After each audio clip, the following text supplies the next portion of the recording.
ओम शांति 27/3/2024 प्रातः मुरली। ओम शांति।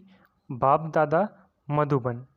बाबा आज कह रहे हैं, मीठे बच्चे, सत्य सुनाने वाला एक बाप है, इसलिए बाप से ही सुनो, मनुष्यों से नहीं। एक बाप से सुनने वाला ही ज्ञानी है। मीठे बच्चे, सत्य सुनाने वाला एक बाप है, इसलिए बाप से ही सुनो, मनुष्यों से नहीं। एक बाप से सुनने वाला ही ज्ञानी है। प्रश्न: जो आत्माएं अपने देवी देवता घराने की होंगी, उनकी मुख्य निशानी क्या होगी? उत्तर: उन्हें ये ज्ञान बहुत अच्छा और मीठा लगेगा। वो मनुष्य मत को छोड़ ईश्वरीय मत पर चलने लग पड़ेंगे। बुद्धि में आएगा कि श्रीमत से ही हम श्रेष्ठ बनेंगे। अभी यह पुरुषोत्तम संगम युग चल रहा है, हमें ही उत्तम पुरुष बनना है। ओम शांति। मीठे मीठे रूहानी बच्चे, आत्माभिमानी भव। देह का अभिमान छोड़ अपने को आत्मा समझो। ये भी जानते हो परमात्मा एक है। ब्रह्मा को परमात्मा नहीं कहा जाता है। ब्रह्मा के 84 जन्म ही को कहानी को तुम जानते हो। उनका यह है अंतिम जन्म। मुझे आना भी इसमें ही होता है। जिसने पूरे 84 जन्म लिए हैं, उनको ही बताता हूँ। तुम 84 जन्मों को नहीं जानते हो, मैं ही तुमको बताता हूँ। पहले पहले तुम ये देवी देवता थे, अब ये बनने लिए फिर पुरुषार्थ करना है। पुनर्जन्म तो पहले जन्म से ही शुरू होता है। अब बाप कहते हैं, मैं जो तुमको सुनाता हूँ वो है राइट, बाकी जो कुछ तुमने सुना है वो है रॉन्ग। मुझे कहते हैं ट्रुथ, सत्य बोलने वाला। मैं सत्य धर्म की स्थापना करने आता हूँ। कहा जाता है, सच तो बिठो नच, अर्थात सच्चे हो तो खुशी में डांस करो। ये है ज्ञान डांस। वो लोग श्री कृष्ण को दिखाते हैं, मुरली बजाई, रास किया। वो है सचखंड के मालिक। लेकिन इनको भी बनाने वाला कौन? सचखंड की स्थापना करने वाला कौन? वो है सचखंड, ये है झूठ खंड। भारत सचखंड था। जब इन लक्ष्मी नारायण का राज्य था, उस समय और कोई खंड नहीं था। मनुष्य ने ये नहीं जानते कि स्वर्ग कहाँ है। कोई मरते हैं तो कहते हैं स्वर्गवासी हुआ। बाप समझाते हैं, तुम उल्टे लटक पड़े हो, माया के अधीन हो पड़े हो। अब तुमको बाप आकर सुलटा बनाते हैं। तुम जानते हो, भक्तों को भक्ति का फल देने वाला है भगवान। इस समय सब भक्ति में है। जो भी शास्त्र आदि है, सब है भक्ति मार्ग के। ये गीत गाना आदि सब है भक्ति मार्ग। ज्ञान मार्ग में भजन होता नहीं। तुम जानते हो, हमको आवाज़ से परे जाना है, वापिस जाना है। बाप कहते हैं, मीठे बच्चों, मुख से हे भगवान ही भी कभी नहीं कहना। ये भी भक्ति मार्ग है। कलयुग के अंत तक भक्ति मार्ग चलता है। अब ये है पुरुषोत्तम संगम युग, जबकि बाप आकर ज्ञान से तुमको उत्तम पुरुष बनाते हैं। तुम एक ईश्वरीय मत पर चलो। जो ईश्वर कहते हैं वो राइट। बाबा मनुष्य तन में आकर सुनाते हैं, तुम कितने समझदार थे, अब कितना बेसमझ बन पड़े हो। तुम गोल्डन एज में थे, अब आयरन एज में आ गए हो। यहाँ का जो होगा उनको यह ज्ञान बहुत अच्छा लगेगा, यहाँ वालों को मीठा लगेगा। ये बाबा खुद भी गीता पढ़ते थे। बाबा मिला तो सब कुछ छोड़ दिया। गुरु भी बहुत किए हैं। बाप ने कहा, ये सब भक्ति मार्ग के गुरु है। ज्ञान मार्ग का गुरु मैं एक ही हूँ। ज्ञान जब मेरे से सुने तब उनको ज्ञानी कह सकते हैं। बाकी सब है भक्त। श्रीमत ही श्रेष्ठ है, बाकी सब है मनुष्य मत। ये है ईश्वरीय मत, वो है रावण मत, ये है भगवान की मत।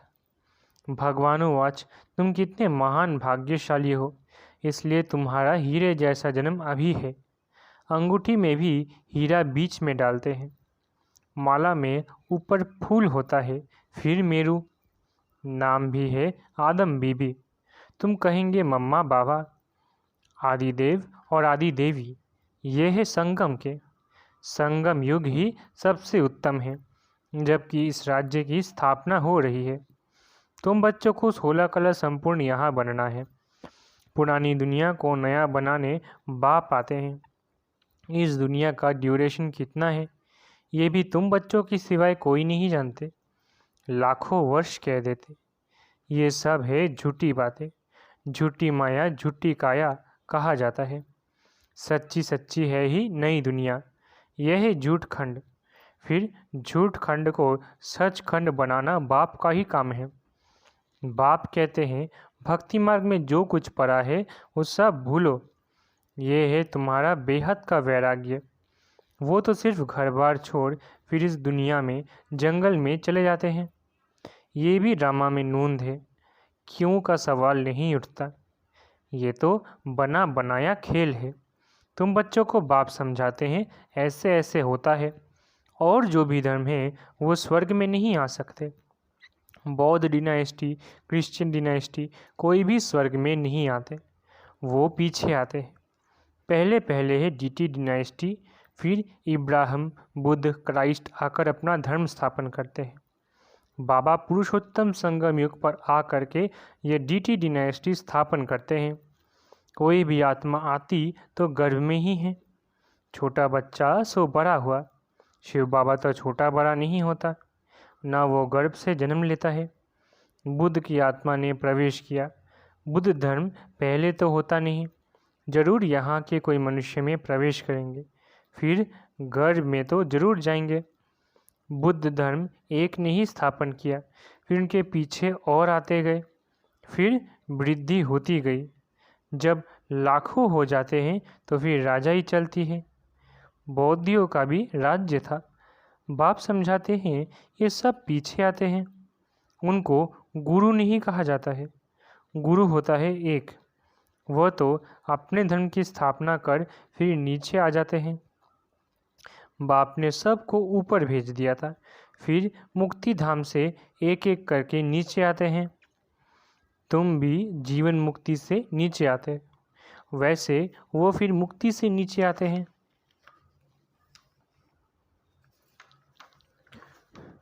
उनकी महिमा काहे की? ज्ञान तो उस समय प्राय लोप हो जाता है। बाप ज्ञान देते हैं गति सदगति के लिए। वो गर्भ में नहीं आते, इसमें बैठे हैं। इनका दूसरा नाम नहीं, औरों के शरीरों का नाम है। यह है ही परमात्मा। यह ज्ञान का सागर है। यह ज्ञान पहले आदि सनातन देवी देवता धर्म वाली आत्माओं को मिलता है, क्योंकि उन्हें ही भक्ति का फल मिलना है। भक्ति तुम ही शुरू करते हो, तुमको ही फल देता हूँ।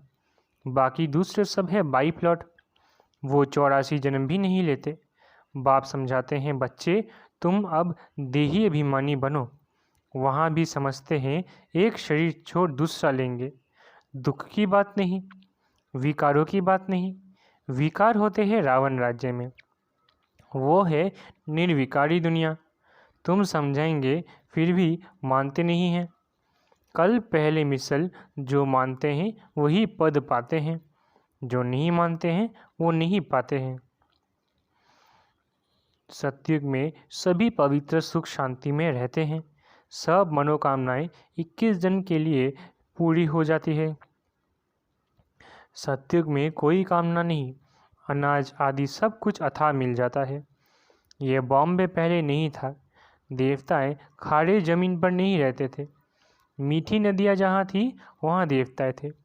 मनुष्य थोड़े थे, एक एक को बहुत जमीन होती। दिखाते हैं ना, सुदामे ने 2 मुट्ठी चावल दिए, महल मिल गए। मनुष्य दान पुण्य करते हैं ईश्वर अर्थ। अब वो कोई भिखारी है क्या?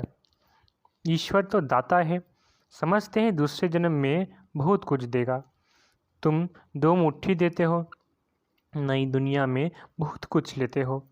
तुम खर्चा करके सेंटर आदि बनाते हो, सबको शिक्षा मिले। अपना धन खर्च करते हो, फिर राजाई भी तुम ही लेते हो। बाप कहते हैं मैं ही तुमको अपना परिचय देता हूँ। मेरा परिचय कोई को है नहीं, न मैं किस तन में आता हूँ। मैं आता ही एक बार हूँ, जब पतित दुनिया को चेंज करना है।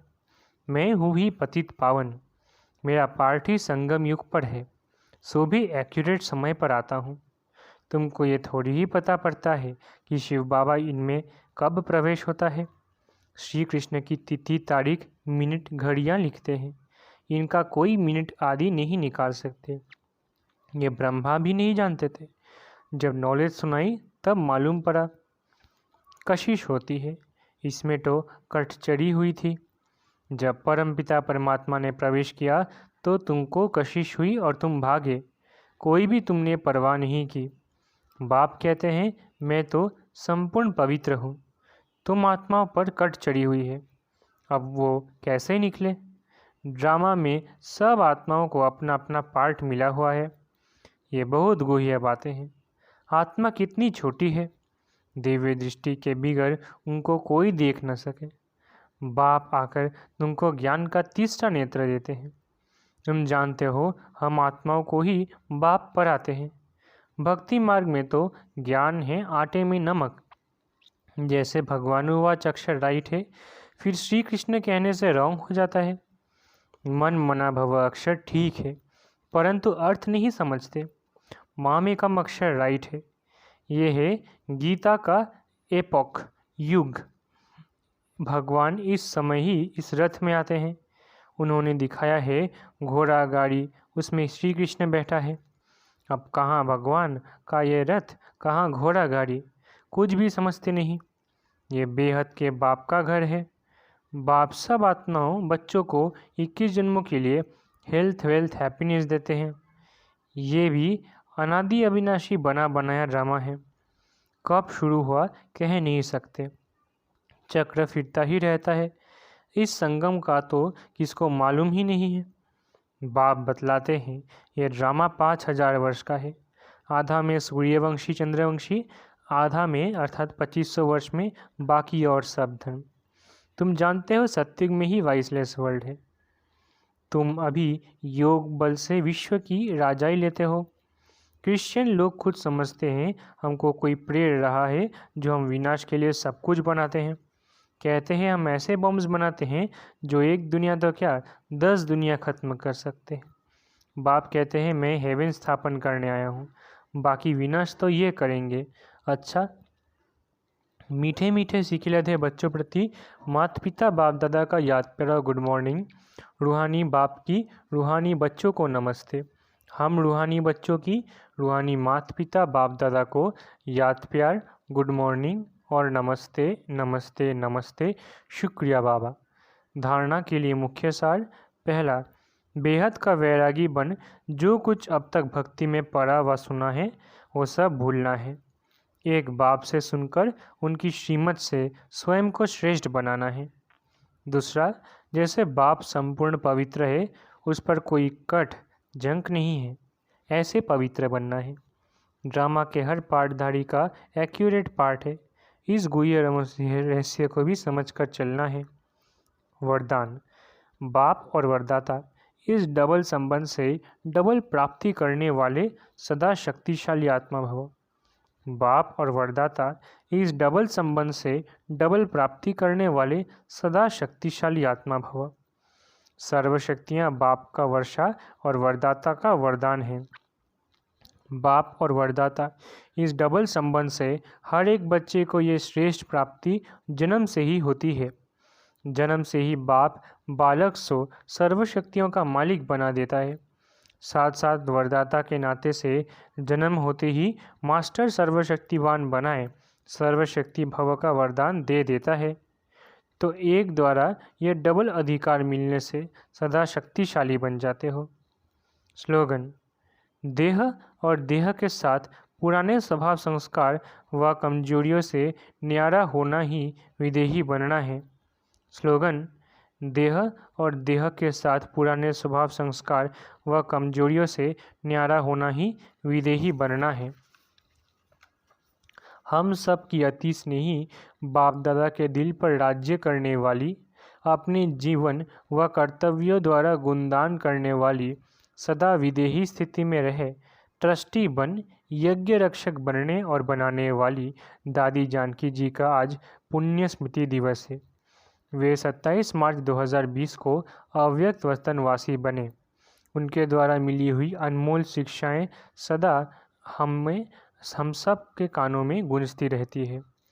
पहला, अपने ऊपर आशीर्वाद करनी है तो सूक्ष्म अभिमान को परख कर उसे जल्दी खत्म कर दो। दूसरा, अपनी अवस्था को ऐसा अचल डोल बना लो तो समय संकल्प जरा भी व्यर्थ ना जाए। तीसरा, दुनिया के दुख दर्द दूर करने के लिए इनोसेंट और मीठे बनो, माँ समान पाल ना दो। चौथा, अधिक सोचने, बोलने और चिंता करने से शक्ति खर्च होती है। साइलेंस में रहो तो शक्ति जमा हो। पांचवा, पर चिंतन व नफरत की निगाह को खत्म कर स्वचिंतन और प्रभु चिंतन करो। 6. खुश नसीब व ब्लिसफुल रहना है तो बाप की ब्लेसिंग लेते चलो। 7वां, किसी की गलती चित पर ना हो, चित साफ रखो तो चैन से रहेंगे। 8वां, तपस्वी बनने के लिए त्यागी बनो, जरा भी इच्छा व आसक्ति ना हो। 9. अपनी स्थिति ऊंची बनानी है तो याद में रहने का गुप्त अभ्यास करते रहो, साधारण बोलने व सुनने की आदत ना हो। 10. अपनी सतोगुणी दृष्टि वृत्ति द्वारा आपस में सतोगुणी व्यवहार से अपनी संपूर्णता को समीप लाओ। 11. अंतर्मुखी बन जाओ तो आठों ही शक्तियाँ सखी के रूप में साथी और सहयोगी बन जाएंगी। अच्छा, ओम शांति। शुक्रिया बाबा।